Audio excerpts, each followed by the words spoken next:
이 시간에는 하나님께서 우리에게 주시는 말씀을 함께 읽도록 하겠습니다. 하나님께서 우리에게 주시는 말씀은 야고보서 5장 7절부터 11절까지의 말씀입니다. 우리 같은 목소리로 한번 읽어보도록 하지요. 함께 읽습니다. 시작. 그러므로 형제자매 여러분, 주님께서 오실 때까지 참고 견디십시오. 보십시오. 농부는 이른 비와 늦은 비가 땅에 내리기까지 오래 참으며 땅의 귀한 소출을 기다립니다. 여러분도 참으십시오. 마음을 굳게 하십시오. 주님께서 오실 때가 가깝습니다. 형제자매 여러분, 심판을 받지 않으려거든 서로 원망하지 마십시오. 보십시오. 심판하실 분께서 이미 문 앞에 서 계십니다. 형제자매 여러분, 주님의 이름으로 예언한 예언자들을 고난과 인내의 본보기로 삼으십시오. 보십시오. 참고 견딘 사람은 복되다고 우리는 생각합니다. 여러분은 욥이 어떻게 참고 견디었는지를 들었고 또 주님께서 나중에 그에게 어떻게 하셨는지를 알고 있습니다. 주님은 가여워하시는 마음이 넘치고 불쌍히 여기시는 마음이 크십니다. 아멘. 요즘 세계인의 눈에 비친 한국인의 모습 중 가장 대표적인 것이 무엇일까요? 아마도 빨리빨리라는 단어로 대표되는 한국인들의 조급증일 것 같습니다. 자판기에서 커피가 다 나오고 불이 꺼지면 그때야 컵을 꺼내야 되는데 한국인들은 버튼을 눌러놓고 컵을 붙잡고 있는 민족이 한국 민족이 되었습니다. 그러다가 가끔 튀는 커피에 손을 대기도 하지요. 한국어에는 형용사가 참 많이 발달되어 있습니다. 그런데 그 중에서도 가장 발달한 말 중에 한 가지가 바로 이 조급증을 드러내는 단어입니다.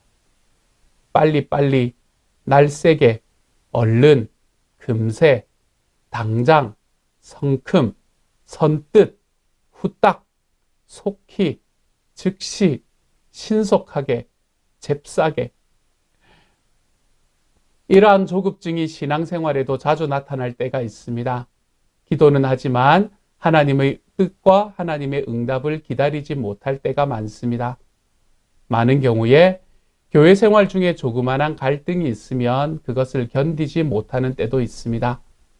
요즘은 그런 이야기가 잘 안 들립니다만 목장에서 누군가의 관계가 어려워졌을 때에 목장을 옮겨달라라는 이야기를 하는 경우도 있었습니다. 교회 공동체도 마찬가지지요. 지지고 볶으며 가족이 되는 진득함을 배우지 못한다면 관계에 문제가 생겼을 때에 그것을 회복시킬 생각을 하는 것이 아니라 교회를 떠날 생각을 하게 됩니다. 하나님을 믿는 것도 마치 진리를 믿는 것처럼 생각할 때가 많고요. 내가 원하는 것을 내가 원하는 때에 받지 못하면 참을 수 없어 합니다. 전도도 마찬가지입니다. 하면서도 기다리지 못하지요. 너무 쉽게 포기하고는 합니다. 탈무드의 아브라함에 관한 이야기가 하나가 나옵니다. 아브라함이 어느 날 마당을 쓰는데 나그네가 지나갑니다. 온몸이 땀에 젖고 시장에 보여서 집 안으로 불러서 시원한 우유와 빵을 대접했습니다. 그런데 이 사람이 빵과 우유를 먹기 전에 감사 기도를 하지 않는 것입니다. 아브라함이 물었지요. 왜 당신은 감사 기도를 하지 않습니까? 그랬더니 그 사람이 나는 페르시아 사람입니다. 불을 숭배하는 조로아스터교이지요. 하나님이 누구인지 모릅니다. 라고 이야기합니다. 그래서 아브라함은 하나님에 대해서 가르쳤습니다. 하나님은 천지 우주 만물을 창조하신 분이십니다. 온 우주를 다스리는 분이시지요. 우리 인생의 모든 필요를 채워주는 분이기도 하십니다. 그래서 우리는 밥을 먹을 때 하나님께 감사 기도를 드립니다. 라고요. 그래도 자신은 불을 숭배할 뿐이지 하나님을 알지 못하기 때문에 감사할 필요가 없다. 감사 기도를 할 필요가 없다라고 이 사람이 고집을 피우기 시작합니다. 화가 난 아브라함은 이 나그네를 내쫓아 버립니다. 당신 같은 사람은 우리 집에 쉬게 할 필요가 없습니다. 뒤도 돌아보지 않고 길을 떠나는 나그네의 뒤통수를 바라보며 분을 삭히고 있는데 하나님의 사자가 아브라함에게 나타납니다. 그리고 이렇게 이야기하지요. 종아, 하나님은 저 한 사람을 위하여 50년간을 참고 또 참았거늘 너는 1시간도 참지 못하고 쫓아내는구나. 그런데 해방 후에 서울대 물리과 학장을 지내신 국문학자 조윤재 선생님 같은 분은 한국인의 특징이 이러한 빨리빨리와 같은 조급증에 있는 것이 아니라 사실은 은근과 끈기다라고 주장하십니다. 그러면서 한국 문학의 몇 작품의 예를 들면서 자기의 주장을 이렇게 마무리합니다. 은근과 끈기, 이것은 확실히 한국 문학에 나타나는 현저한 한 모습일 것이다. 혼돈, 광막한 것이 중국 문학의 특성이고 유머러스한 것이 영국 문학의 특성이고 단박 경쾌한 것이 일본 문학의 특성이라고 한다면 나는 감히 이 은근과 끈기를 한국 문학의 특성이라 주장하고 싶다. 우리 민족은 아시아 대륙의 동북지방, 산 많고 들 적은 조그마한 반도에 자리 잡아 끊임없는 대륙민족의 중압을 받아가면서 살아나와서 물질적 생활은 유족하지를 못하였고 정신적 생활은 명랑하지를 못하였다. 그리하여 우리는 어느덧 자신도 모르게 은근하고 끈기 있는 문학예술 내지는 생활을 형성하여 왔다. 그것은 호불호의 문제가 아니라 그것이 과거의 전통이었고 또 반운명이었다. 그렇기 때문에 그렇게 살아나왔고 그렇게 살아있고 또 앞으로도 그렇게 살아갈 것이다. 그러므로 은근은 한국의 미요, 끈기는 한국의 힘이다. 은근하고 끈기 있게 사는데 한국의 생활이 건설되어 가고 또 거기서 참다운 한국의 예술, 문학이 생생하게 자라날 것이다. 이러한 조윤재 선생님의 주장은 마치 오늘의 말씀에서 야고보의 주장을 보고 있는 것만 같습니다. 야고보는 그의 책을 마무리하는 곳에서 그가 처음에 했던 이야기를 다시 꺼내놓고 있습니다. 그것은 기다림과 인내에 관한 말씀입니다. 그는 먼저 1장 2절부터 4절의 말씀에서 우리에게 이렇게 이야기를 했습니다. 함께 한번 읽어보시죠. 같이 읽습니다. 시작. 나의 형제자매 여러분, 여러 가지 시험에 빠질 때에 그것을 더할 나위 없는 기쁨으로 생각하십시오. 여러분은 믿음의 시련이 인내를 낳는다는 것을 알고 있습니다. 여러분은 인내력을 충분히 발휘하여 조금도 부족함이 없이 완전하고 성숙한 사람이 되십시오. 아멘. 그런데 오늘 5장 7절의 말씀에서 야고보는 그러므로 형제자매 여러분, 주님께서 오실 때까지 참고 견디십시오 라고 권면합니다. 앞의 이야기와 같은 이야기를 하고 있는 게 보이시지요? 이처럼 야고보는 그의 편지의 처음과 마지막을 이 인내를 말하는 데 사용하고 있습니다. 왜 그랬을까요? 신앙생활의 많은 부분이 바로 이 견디는 일로 이루어져 있기 때문입니다. 우리는 하나님께로부터 구원을 약속받았습니다.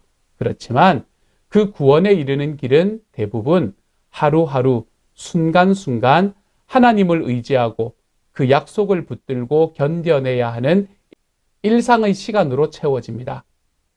믿음으로 지나가야 하는 일상은 절대로 드라마틱하지 않습니다.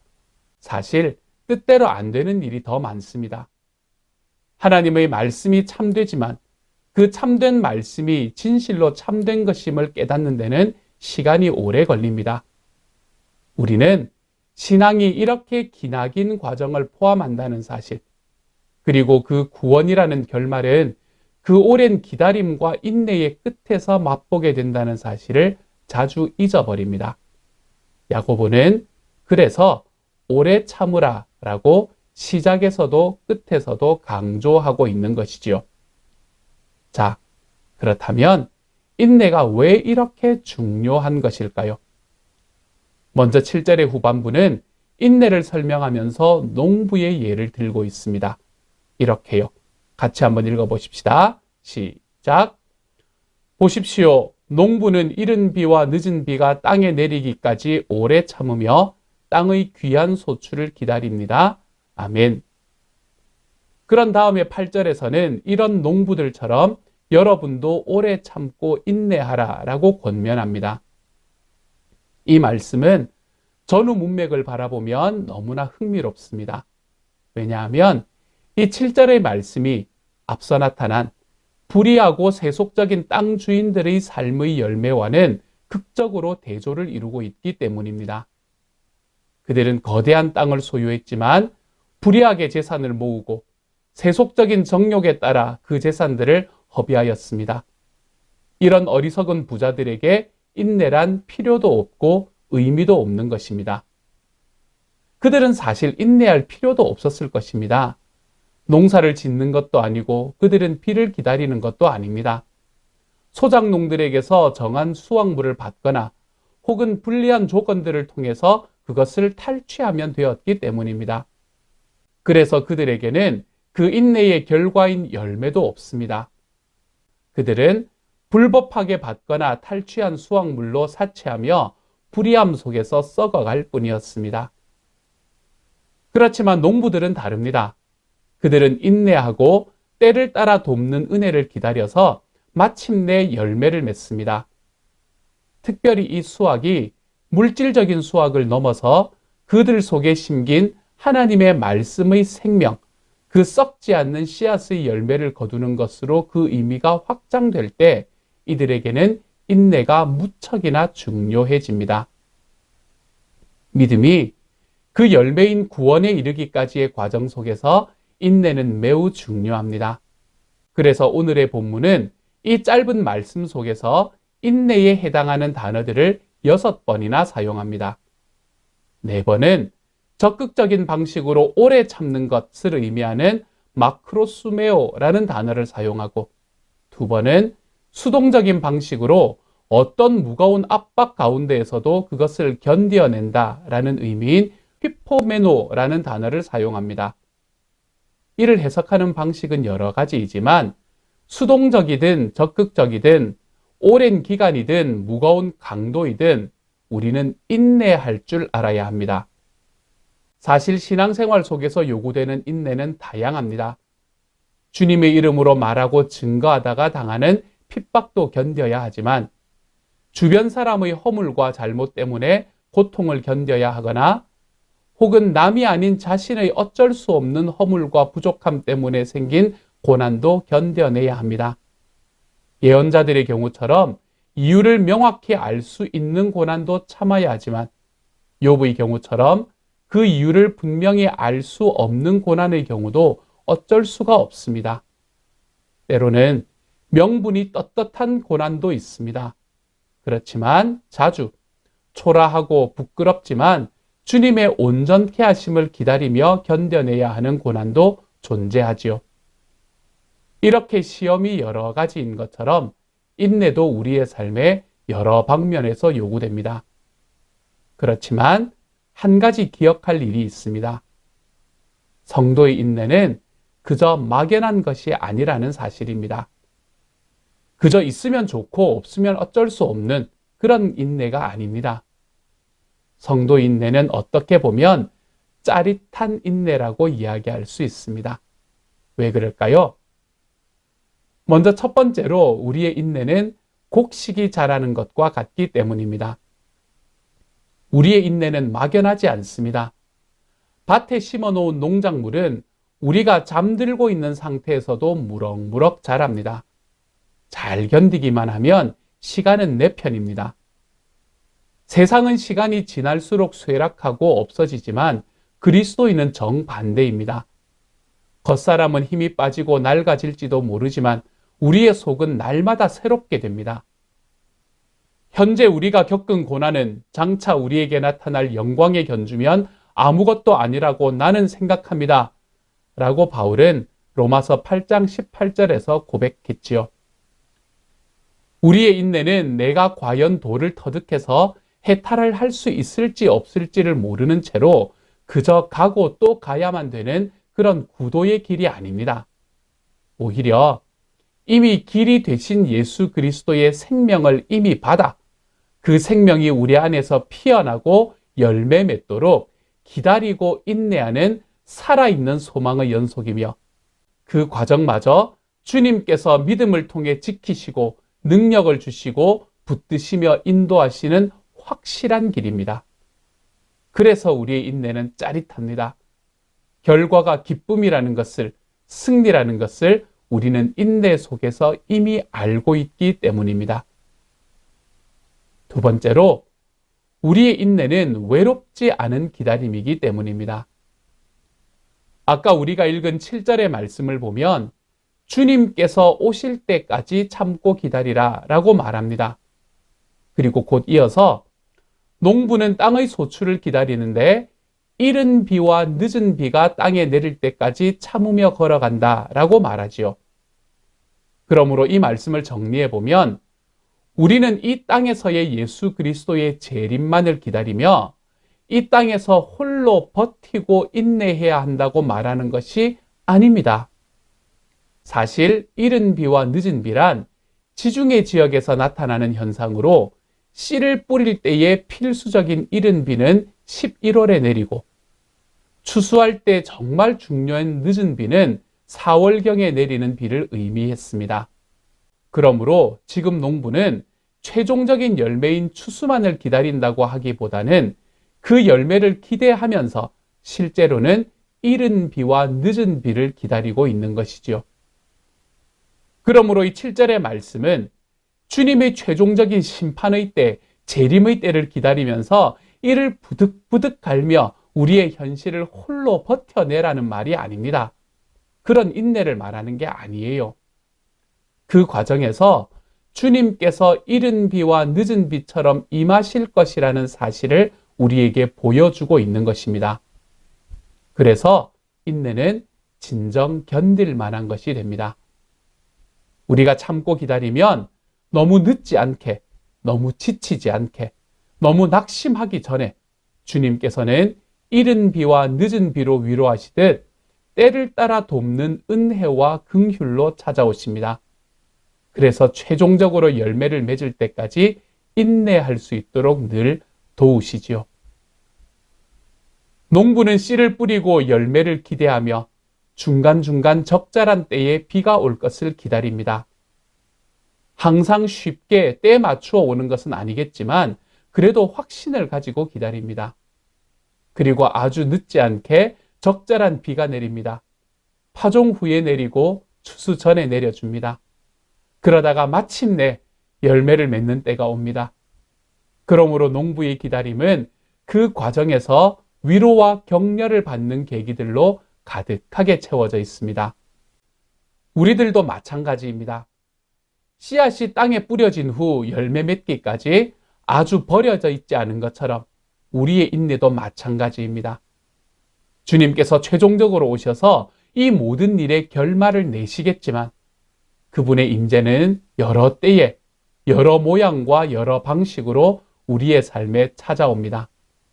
오셔서 우리를 위로하고 붙들어 주시며 우리의 삶에 온전한 열매를 맺는 자리로 인도해 가십니다.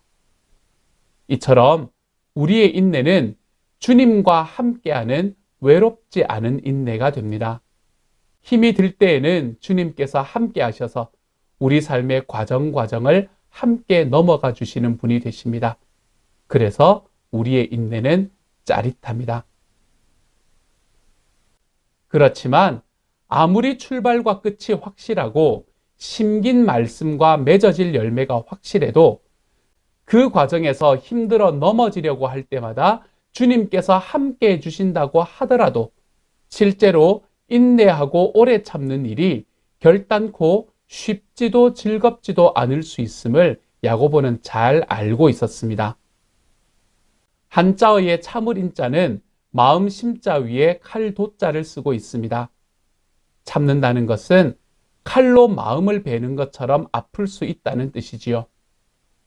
오래 참음은 이처럼 고통을 전제로 하고 있습니다. 그래서 11절은 이렇게 말합니다. 함께 한번 읽어보십시다. 시작. 여러분은 욥이 어떻게 참고 견디었는지를 들었고 또 주님께서 나중에 그에게 어떻게 하셨는지를 알고 있습니다. 주님은 가여워하시는 마음이 넘치고 불쌍히 여기시는 마음이 크십니다. 아멘. 자, 여기에서 야고보는 인내의 표상으로 욥을 등장시킵니다. 그러면서 욥이 어떻게 참고 견디었는지를 여러분이 들었고 주님께서 나중에 어떻게 하셨는지를 안다라고 말합니다. 그렇지만 욥이 정말 끝까지 인내한 인내의 상징으로 등장할 수 있는 사람일까요? 욥기를 읽어보면 우리는 욥이 거의 인내를 포기한 사람처럼 불평하며 자기의 마음을 쏟아낸 경우를 자주 볼 수 있습니다. 욥은 자신에게 닥친 극심하고 도저히 이해하기 힘든 고난 속에서 처절하게 울부짖으며 한탄합니다. 그는 그 고난을 견디느니 차라리 죽었으면 좋겠다라고 토로합니다. 하나님께 정말 자신을 놓아달라고까지 애원하면서요. 그의 절절하고 눈물겨운 아우성을 들어보십시오. 욥기 7장 13절부터 16절의 말씀입니다. 잠자리에라도 들면 편해지겠지.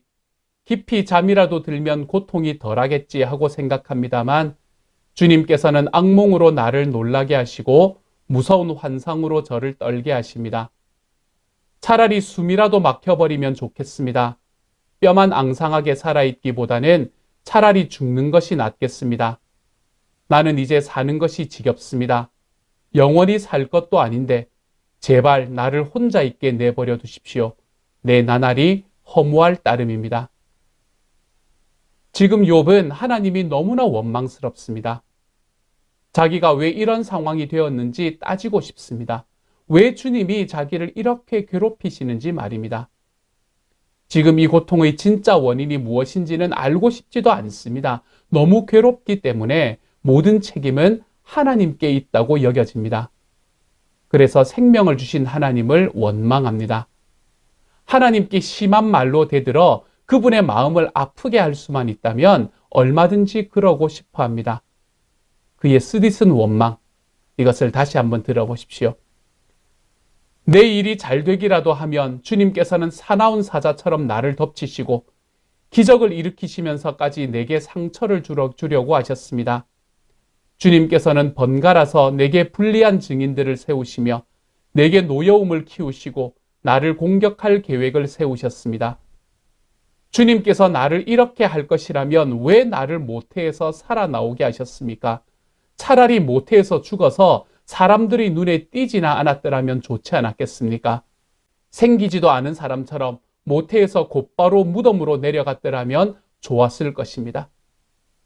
욥은 자신의 쓰디쓴 원망과 넘지 않아야 할 선을 넘나드는 독설에도 불구하고 침묵하시는 하나님께 온갖 오해를 뒤집어 씌우기도 주저하지 않았습니다. 하나님은 원래부터 자기를 망하게 하기로 작정하신 분이라고 믿고 싶었습니다. 정말 그렇지 않다면 자기에게 다가온 이 까닭 모를 고통을 왜 허락하셨는지 이해할 수가 없었기 때문입니다. 그래서 그는 하나님께 이렇게 내뱉습니다. 주님, 내가 주님께 부르짖어도 주님께서는 내게 응답하지 않으십니다. 내가 주님께 기도해도 주님께서는 들은 채도 않으십니다. 주님께서는 내게 너무 잔인하십니다. 힘이 세신 주님께서 힘이 없는 나를 핍박하십니다. 나를 들어 올려서 바람에 날리게 하시고 태풍에 휩쓸려서 흔적도 없이 사라지게 하십니다. 나는 잘 알고 있습니다. 주님께서는 나를 죽음으로 몰아넣고 계십니다. 끝내 나를 살아있는 모든 사람들이 다 함께 만나는 그 죽음의 집으로 돌아가게 하십니다. 이 정도면 욥은 야고보가 염려할 만한 말들은 다 쏟아낸 셈입니다. 욥은 불평도 서슴지 않았고 하나님을 이 모든 시험의 원인으로 지목하기도 주저하지 않았습니다. 태어난 날도 저주했고 하나님의 의도 역시 적극적으로 오해하기로 작정한 사람처럼 보입니다. 그가 쏟아낸 말들 속에는 분노와 원망과 쓰디쓴 아픔이 가득합니다. 이런 것도 인내입니까? 야고보는 이런 욥의 불평들과 원망을 다 읽고도 다 알고도 어떻게 욥을 인내의 표상으로 내세울 수 있었단 말입니까? 그렇다면 욥의 인내는 어떤 점에서 인내라는 말일까요? 야고보가 편지를 보내고 있는 흩어진 교회들 안에도 욥과 같은 이야기가 가득하다는 것을 그는 알았습니다. 차마 언급할 수 없을 만한 불평과 원망, 헛된 자랑들과 다툼, 시기와 분노, 그리고 모든 것을 불태워버릴 만한 혀의 독설들이 오갔음을 그는 알고 있었습니다. 그는 욥과 같이 처절한 인내 속을 지나가는 교회에 찢어지고 상처난 마음들과 현실들을 모르지 않았습니다. 그럼에도 그는 그들에게 인내를 요구하고 있습니다. 그러면서 그러한 인내의 결과를 가여워하시는 마음이 크시고 불쌍히 여기는 마음이 크신 주님의 결말이다 라고 말합니다. 욥이 인내하기는 했지만 야고보와 이 편지의 독자들이 모두 알고 있듯이 그의 인내는 턱없이 엉터리 같은 것이었음에도 불구하고 끝내 복된 결말을 얻은 것은 넘치는 주님의 긍휼과 자비 때문입니다. 야고보는 그렇게 말하고 싶은 겁니다. 그러면 불평과 원망과 오해와 독설이 가득했던 욥의 인내도 인내였다는 말입니까? 그렇습니다. 어떻게요? 긍휼이 많으신 주님께서 욥의 인내를 인내로 보아주셨다는 사실입니다. 사랑이 넘치는 주님께서 우리의 삶을 의롭다고 보아주시는 것처럼 말입니다. 그가 견디어내었던 그 과정이 자신도 이해할 수 없을 만큼 고통스럽고 그가 한 말들도 거의 뒤죽박죽이었지만 그는 어쨌든 하나님과의 변론 속에서 끝까지 남아 있었습니다. 그가 받았던 이유가 없어 보이는 고난 때문에 좌절하고 번민하고 고통을 토로했지만 욥은 끝까지 하나님을 상대했습니다. 하나님과 씨름하고 그 씨름 속에서 악착같이 남아 있었습니다. 그는 이해할 수 없는 고난과 풀리지 않는 수수께끼를 그대로 안고 살아갔습니다. 인내란 사실 그런 것입니다. 그럴 때에 하나님께서는 그 많으신 긍휼로 욥의 아픔을 이해하셨습니다. 그리고 그의 인내를 인내로 보아주셨습니다. 또한 그 많으신 긍휼과 자비로 욥의 인내 같지 않았던 인내에 놀라운 열매로 허락하셨지요.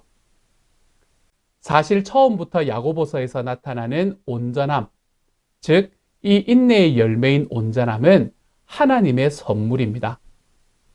그 인내와 연단을 시작하시며 그 인내와 연단 속으로 지나게 하시고 우리를 인내하게 하시고 그 인내의 목적인 온전함으로 이끌어 가시고 완성하시는 하나님의 선물이 되는 것이지요. 우리는 어쩌면 욥이 그랬던 것처럼 이 인내의 처절한 현실 속을 지나가야 할지도 모릅니다. 그것은 피할 수 없는 현실입니다. 그렇지만 우리의 부족한 인내를 온전한 것으로 받아주시고 그분의 능력으로 우리의 삶의 복된 결말, 생명의 면류관을 허락해 주시는 분은 바로 능력 있으신 우리 주님이시라는 사실을 잊지 않으시기를 소망합니다. 인내의 길은 반드시 지나가야 합니다. 그렇지만 그 끝은 형언할 수 없을 만큼 아름답습니다. 이처럼 성도의 인내는 단순해 보이지만 너무도 기적적인 것입니다. 생각해 보십시오. 인내는 누구에게나 똑같습니다. 누구나 시간 속에서 기다립니다. 혹시나 하면서 기다리지요. 그런데 그렇게 혹시나 하는 기다림은 기약이 없습니다. 일시적이고 그 끝이 허무할 수도 있습니다. 하지만 성도의 기다림과 인내는 다릅니다. 성도들 역시 기다립니다. 그렇지만 우리의 기다림은 승리를 담보로 하고 있습니다. 우리는 그냥 혹시나 하면서 기다리는 것이 아니라 이미 승리하시고 부활하시고 승천하셔서 하늘 보좌 우편에 앉으신 그분을 기다리고 있기 때문입니다. 그분께서 주신 생명의 말씀이 우리 속에 심겨서 자라고 있기 때문입니다. 그분의 영이 우리 속에서 우리를 날마다 새롭게 하시기 때문입니다. 우리는 세상에서 모든 것을 잃어도 아무것도 잃을 것이 없는 사람입니다. 우리는 이 세상에서 어떤 것을 얻어도 우리가 이미 그리스도 안에서 가진 것에 더 보탤 만한 것이 없는 사람입니다. 우리 안에 장차 기다림과 인내로 받을 그 영원한 생명이 이미 자라고 있습니다. 세상은 그 부와 허탄한 자랑과 함께 허무하게 흩어져도 우리 속에 심겨 있는 그 생명의 말씀은 살아있고 영원히 설 것입니다. 모든 것을 잃어도 우리에게는 영원한 생명이 남습니다. 이것이 우리의 자랑이고 비밀입니다. 이것이 우리가 두 마음을 가지지 않을 수 있는 이유입니다. 세상보다 크신 이가 우리 안에 거하시기 때문에 시간이 지날수록 우리는 더욱더 새로워집니다. 세상의 모든 생물들은 시간이 지나면 늙고 단단해집니다. 모든 죽어가는 것들은 단단해지고 다쳐가지요. 하지만 그리스도인들은 시간이 지날수록 점점 더 열리고 더 부드러워집니다. 이처럼 인내는 우리를 독하게 만드는 것이 아니라 천국이 가까워 올수록 우리의 인내를 통해 점점 더 순박하고 순전한 하나님의 자녀가 될 수 있게 됩니다. 그러기에 우리의 인내는 짜릿합니다. 그것은 아무것도 잃지 않고 모든 것을 얻는 인내이기 때문입니다. 그러므로 사랑하는 여러분, 마음을 이제 확정하십시다. 마음의 방향을 정하고 그 입지를 확정하여 흔들리지 마십시다. 마음이 세상에 휩쓸려 세속에 기울고 그와 짝하여 바로 그 길을 갈 것인지, 아니면 이제 곧 임하실 주님의 임재를 분명히 깨닫고 우리 삶을 인내로 걸어가서 주님이 주시는 영광스러운 생명의 선물을 받을 길을 걸을 것인지를 결정하십시오. 나뉜 마음이나 두 마음으로 남아있지 말고 주님께서 우리 길에 함께 하셔서 그 은혜로 격려하시는 것처럼 최종적인 온전한 열매를 주시는 주님을 향하여 우리의 마음을 확정하고 흔들리지 말고 그 방향으로 온전히 걸어가십시오. 독일의 남부에 뮌헨이라는 도시 근교에 다카우라는 강제 수용소가 있습니다. 뮌헨 출신의 히틀러가 1933년에 제3제국의 수상이 된 지 불과 몇 주 만에 정치범들을 수용하기 위해서 세운 최초의 수용소입니다. 그런데 2차 세계대전 때에는 이곳이 유대인들을 수용한 강제 수용소가 되었지요. 1945년 연합군에 의해서 수용소의 포로들이 해방될 때까지 약 12년간 20여만 명을 수용했던 곳인데, 그 20여만 명의 포로 가운데 약 3만 5천 명이 굶어 죽거나 살해되거나 아니면 인체 실험용으로 희생되었습니다. 그리고 그렇게 희생된 사람들의 대부분은 유대인들이었지요. 그 수용소에는 유대인들이 처참하게 죽어가면서 부른 노래가 오늘까지 남아 있습니다. 나는 믿는다.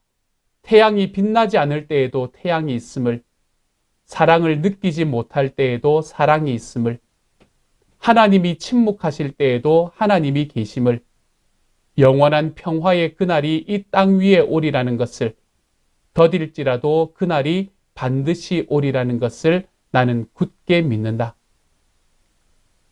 하나님의 신실하심을 믿기에 오늘 우리는 참을 수 있습니다. 오래 참을 수 있습니다. 하나님께서 그 결말을 반드시 선하게 해주실 것을 믿습니다. 그래서 우리의 인생은 반드시 해피엔딩으로 끝나게 될 것입니다. 하나님이 오늘도 우리와 함께 살아 계시기 때문에요. 함께 기도하겠습니다. 사랑하는 하나님, 감사를 드립니다. 우리가 함께 걷는 이 인내의 시간을 잘 감당할 수 있도록 주님께서 도와주십시오. 우리의 턱없이 부족한 인내도 인정해 주시고 그것을 인내로 보아주시는 주님을 기뻐함으로 맞이할 수 있는 하나님의 사람이 되게 하여 주십시오. 주님의 놀라운 은혜를 주시는 이 짜릿한 인내의 자리에 서 있기를 우리가 다짐하고 일어설 수 있게 하여 주십시오. 사랑하는 하나님, 하나님께서 우리의 삶이 인내하는 과정 속에 이 짜릿한 인내의 결과를 우리의 삶에서 받아 누릴 수 있는 하나님의 사람이 되어갈 수 있기를. 그래서 이번 한 주 동안에 하나님께서 우리에게 주실 그 영원한 생명의 결말을 우리의 삶에 바라보며 우리 하나님 앞에 기쁨으로 걸어가 볼 수 있는, 하나님 앞에 기쁨으로 인내해 볼 수 있는 우리 주님의 사람이 될 수 있도록 주님 도와주옵소서. 감사를 드리며 모든 말씀 우리 주님 예수님 이름으로 기도드립니다. 아멘. 이 시간에는 우리 한 번 더 기도하고 축도함으로 예배를 마치겠습니다. 함께 기도하겠습니다. 이제 평안한 마음으로 세상에 돌아가십시오. 선한 일에 용기를 가지시며 악을 악으로 갚지 마십시오. 항상 연약한 자를 도우시며 병든 자를 찾아보시며 곤란당하는 이웃을 위로하십시오. 모든 사람을 존경하시며 주님께 봉사하고 주님을 사랑하십시오. 모든 일을 믿음과 사랑으로 행하시며 어떤 일에도 소망을 포기하지 마십시오. 그리고 거룩하신 성령님께 순종하여 기쁨과 감사의 생활을 해 나가십시오. 우리 하나님 아버지는 여러분을 항상 도와주실 것입니다.